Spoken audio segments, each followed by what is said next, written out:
পর্দার কাজ নয়, কথায় ভর করে ঘুরে দেখা যাক সত্যজিৎ রায়ের স্মৃতিবিজড়িত নিমতিতা রাজবাড়ি থেকে শুরু করে কাশীর অলিগলি। ফেলুদার হাত ধরে যেন কাশীর সঙ্গে বাঙালির এক অবিচ্ছেদ্য যোগসূত্র তৈরি করে দিয়েছিলেন সত্যজিৎ রায়। দশাশ্বমেধ ঘাট থেকে শুরু করে কাশীর অলিগলি ফেলুদার হাত ধরে বাঙালি চিনেছিল রহস্যের গন্ধমাখা বেনারসকে। তবে কেবল বেনারস নয়, গ্রাম বাংলার টুকরো টুকরো ছবিকে রূপলি পর্দায় সার্থকভাবে ফুটিয়ে তুলতে পারতেন সত্যজিৎ রায়। শশীবাবুর খুনের দৃশ্য, গা ছমছমে পরিবেশে কাশীর গলি দিয়ে মধ্যরাতে হেঁটে এগিয়ে আসছেন তিন মূর্তি, লালমোহনবাবু, তোপসে আর ফেলুদা। হঠাৎ টলতে টলতে তাদের সামনে এসে পড়লেন রক্তাক্ত শশীবাবু। রূপলি পর্দার এই দৃশ্য শুটিং এর জন্য যে একটা শুনশান গলির প্রয়োজন তা বলাই বাহুল্য, কিন্তু জয় বাবা ফেলুনাথের শুটিং এর খবর ছড়িয়ে পড়েছিল গোটা বেনারসেই। ফলে বিভিন্ন অদ্ভুত পরিস্থিতির মুখে পড়েছিলেন সত্যজিৎ রায়। এই দৃশ্যটির শুটিং করার কথা ছিল মধ্যরাতে। রেকি করে বেছে রাখা হয়েছিল একটি গলিকেও। সেই মতো মধ্যরাতে শুটিং এর যন্ত্রপাতি নিয়ে পৌঁছানো হলো।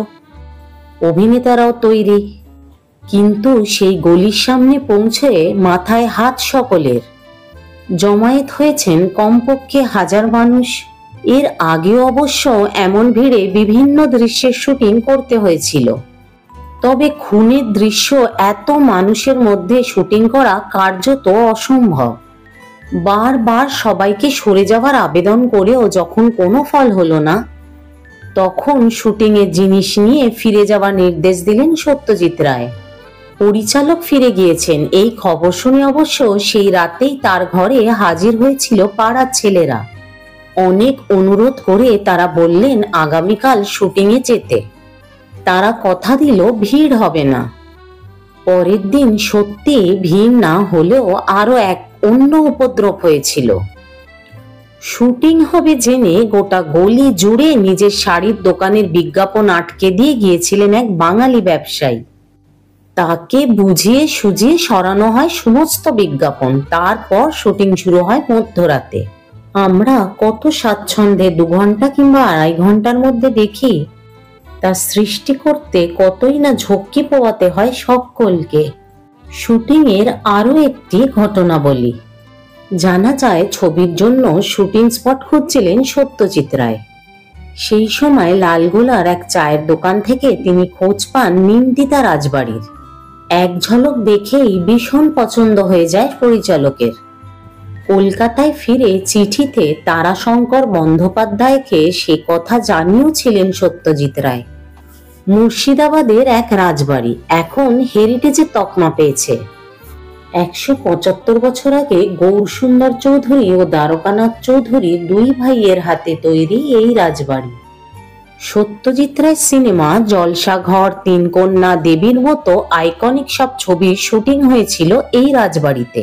শুটিং এর সৌজন্যে এই বাড়িতে এসেছিলেন ছবি বিশ্বাস, সৌমিত্র চট্টোপাধ্যায়, শর্মিলা ঠাকুর, তুলসী লাহিড়ী, কালী সরকারের মতো কিংবদন্তি শিল্পীরা। শুটিং চলাকালীন সত্যজিৎ রায়ের সঙ্গে এই রাজবাড়িতে এসেছিলেন তার স্ত্রী বিজয়া রায় ও পুত্র সন্দীপ রায়ও। সে সময় রাজবাড়ি শুধু শুটিং এর জন্যই ছেড়ে দেননি জমিদাররা, অতিথিদের থাকার যথাযথ ব্যবস্থাও করেছিলেন। শুটিং এর সময় জমিদারের সঙ্গে পারিবারিক বন্ধুত্ব তৈরি হয়ে যায় সত্যজিৎ রায়ের। সেই সুবাদে তিনি মাঝে মধ্যেই সপরিবারে এখানে এসে উঠতেন। এই বাড়ির দোতলার ঘরে বসে গঙ্গা দেখা ছিল সত্যজিৎ রায়ের ভীষণ প্রিয়। এই বাড়িতে দুর্গাপুজোর প্রচলন না থাকলেও গ্রামের অধিবাসীরা মঙ্গল কামনায় এই বাড়িতে দুর্গাপুজো শুরু করেন। এক সময় এই বাড়িতে এসেছিলেন অন্নদাশঙ্কর রায়, লীলা মজুমদার, কাজী নজরুল ইসলাম, দাদা ঠাকুরের মতো স্বনামধন্যরা। জলসাঘর ছবির সঙ্গীত পরিচালনা করেছিলেন ওস্তাদ বিলায়েত খান সাহেব। বিখ্যাত সানাই বাদক বিসমিল্লাহ খান ও হিন্দুস্তানি ধ্রুপদী সঙ্গীত শিল্পী বেগম আক্তার অভিনয় করেছিলেন এই সিনেমাতে। এই বাড়িতেই সমাপ্তি ছবির কিছু অংশেরও শুটিং করেছিলেন সত্যজিৎ রায়। সত্যজিৎ রায় ভারতীয় সিনেমাকে বিশ্বের দরবারে প্রতিষ্ঠিত করেছিলেন। 1955 সালে পথের পাঁচালী সিনেমা দিয়ে তিনি রূপলী পর্দার জগতে পরিচালক হিসেবে পদার্পণ করেন। তিনি মোট 36টি ছবি পরিচালনা করেন। এর মধ্যে 29টি ছিল কাহিনী চিত্র, 5টি তথ্যচিত্র ও 2টি স্বল্প দৈর্ঘ্যের ছবি। সত্যজিৎ রায় ভারতীয় সিনেমাকে বিশ্বের দরবারে প্রতিষ্ঠিত করেছিলেন।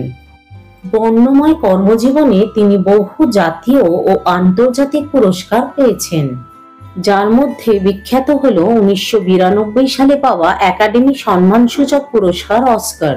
কোনো নির্দিষ্ট চলচ্চিত্রের জন্য নয়, বরং বিশ্ব চলচ্চিত্রে তার অসামান্য অবদানের স্বীকৃতিস্বরূপ সত্যজিৎ রায়কে সম্মানসূচক অস্কার প্রদান করা হয়, যা তিনি সমগ্র কর্মজীবনে স্বীকৃতি হিসেবে অর্জন করেন। এছাড়া তিনি কর্মজীবনে 32টি জাতীয় চলচ্চিত্র পুরস্কারও অর্জন করেন। ভারতের সর্বোচ্চ চলচ্চিত্র পুরস্কার দাদা সাহেব ফালকে পুরস্কার তিনি 1985 সালে পান। ভারতের সর্বোচ্চ বেসামরিক পুরস্কার ভারতরত্ন তিনি 1992 সালে পেয়েছিলেন।